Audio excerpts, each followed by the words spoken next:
Hi there. I'm Erin Bafaro.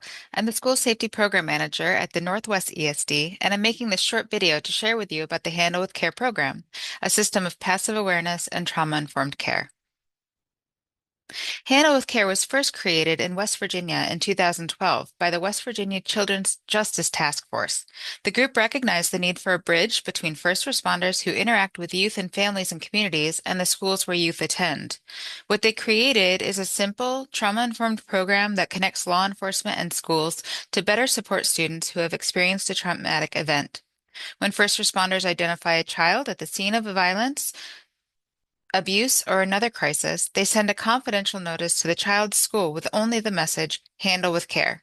This brief notification allows school staff to respond with empathy and appropriate supports, such as flexibility, check-ins, or counseling, helping students to stay engaged and succeed despite the impact of trauma. Handle with Care is currently operating across the country and increasingly throughout Washington. We're proud to support this work in our region, and we're thankful for your support. The more widely we can implement Handle with Care, the better equipped our schools will be to support our trauma-impacted youth. Here's how the program works. When a young person is exposed to a traumatic event in the community, the responding agent, either law enforcement, fire, or EMS, will capture the name and date of birth of any youth who are present and impacted. When completing their standard incident reporting, the responder will prompt an automated report to be sent to us at the Northwest ESD. We receive an email by 5 a.m. the following morning containing only the name and date of birth of impacted students. Using access to the CEDARS database, we then identify the school district and building where the student is enrolled, and we send a Handle with Care notification email to that school immediately. Importantly, we do not receive any details of the traumatic event, which supports the family's confidentiality. Some examples of traumatic events may include domestic violence, suicides, house fire, or even traffic stops with atypical circumstances.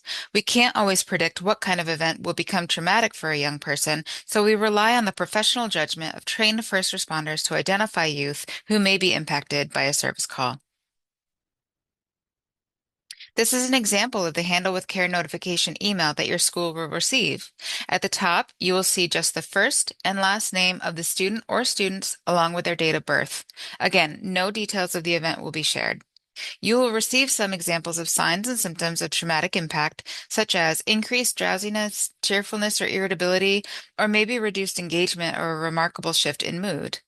When your school receives this email, please forward it to staff who directly support the identified student, such as teachers, counselors, coaches, etc. This part is important as well. The notification process is for the purpose of passive awareness only. This means that when when your staff receive a Handle with Care notice, they should not approach the student and ask, "Hey, what happened? Is your family okay?" Instead, they should employ their trauma-informed skills to show the student a little extra love, grace, and support throughout the coming days. If the student chooses to speak with a counselor or trusted adult, that's great. Please do not pressure them to do so, though, and please follow your typical practice in support of any student who shows signs of emotional impact. As for the next steps, our first responder agencies have been consulted and they're very supportive of this program. What we need from schools now. Please set up an email address to receive Handle with Care notifications from us. The email address should be handlewithcare, all one word, at your school's typical email extension. Your IT staff can help you set up the individuals who should receive these notifications. Depending on your school district's preferences, we recommend that school counselors and school building administrators should receive the notifications. They are often best suited to triage the messages to other staff who support the identified student. Please let us know if we can help clarify that process at all. Next, send us your Handle with Care email address. This helps us to know where to send notifications. If your district has not already received one, an MOU will be sent from us at the ESD to district superintendents and first responder agencies. The MOU will outline the agreements to participate in this program. If you would like our support to share this initiative with your staff, please reach out to us. We're happy to come to you and present a brief overview of the program and expectations for receiving notifications.